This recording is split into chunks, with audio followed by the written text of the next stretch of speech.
What's happening, everybody? Welcome back to Steve's Random Stuff. Hey, today I'm out here in the backyard. I'm getting ready to barbecue a meatloaf. If you haven't tried that before, you got to give it a try. These come out really good on the grill. Of course, I'm using a cookie sheet. It's all ready right here. My wife and I prepped this last night. This is going to go on the Traeger probably for an hour, 15 hour and 30 minutes or so of cook time. Normally you cook these in the oven about 350 degrees for about an hour. And you can do that on the grill as well, but I just want to kind of slow down the cooking process today and cook it a little slower, get a little more of that smoke flavor. As far as the recipe goes, what we do, my wife and I, we use 1 pound, equal parts, 1 pound of ground beef and 1 pound of Italian sausage. Mix those together in a large bowl, and then my wife sauteed an onion, some red bell pepper, a little bit of garlic, and then also threw in one diced jalapeno to kick it up a notch. Once that was all done cooking down, let that cool for a little bit before mixing it into the ground beef. In the meantime, I put some seasoning on there. I use this Kinder's Buttery Steakhouse seasoning, mix that in the ground beef. Comes out really great. This is some really great stuff. I use this on all kinds of meat, chicken, pork. I can put on vegetables, and I really like putting it on rice. And you're making just some plain white rice. Mix this in the water when you start the cooking process, and gives a nice buttery flavor to your rice. Anyways, I get that all mixed together, get it all shaped onto a pan like this. Then I put on a nice layer of some barbecue seasoning. Get that all ready. Like I said, we made this last night, so I took it out of the fridge. Excuse me. Let it kind of come to room temperature while the barbecue heats up here, and then I'll put this on here. Like I said, 300 degrees, and I'll check it after the first hour. Looking for an internal temperature of about 160.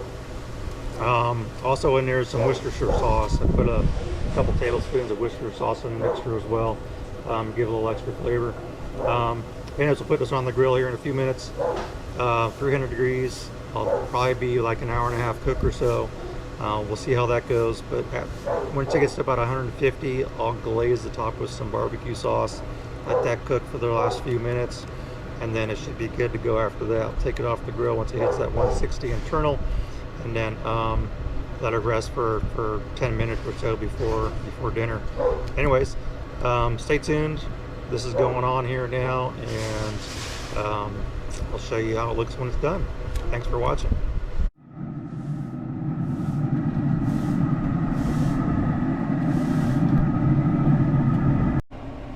Alright, everybody, it's been about an hour and a half now.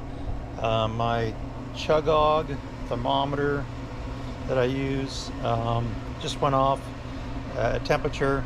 If you're not familiar with these, this is a Chugod, Chugod thermometer. It Bluetooths to your phone. It can hold up to 6 different sensors at once. So if you're cooking a lot of different things, it's a good option to have multiple sensors. Or if you're cooking something large, you have sensors in different parts of that meat at the same time. So anyways, that's just gone off. It's been, like I said, almost an hour and a half. When it hit 150, I basted it with some barbecue sauce and then put some tomatoes on top as well, because I had some tomatoes from the garden. So let's take a look, see how it's going.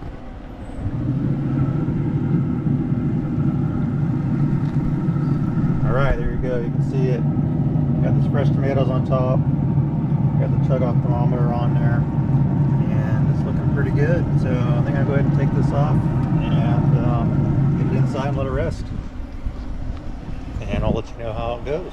So, one other thing I forgot to mention earlier, as far as the recipe goes, is that I had included 2 eggs, and then I think 2 or 3 cups of breadcrumbs that was added as a binder. And like I said, mix that all up, and with that 2 pounds of meat, and it's looking really good. So it should taste just as good as it looks, and we'll let you know. Talk in a few minutes. All right, folks. Here it is, final meatloaf. Let's cut it open and take a look.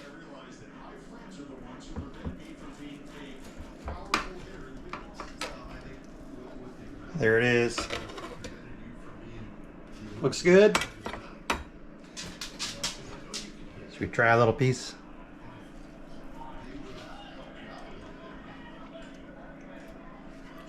Excellent. Just make good meatloaf sandwiches too. Anyways, thanks for watching. I'll put the full recipe down below in the description.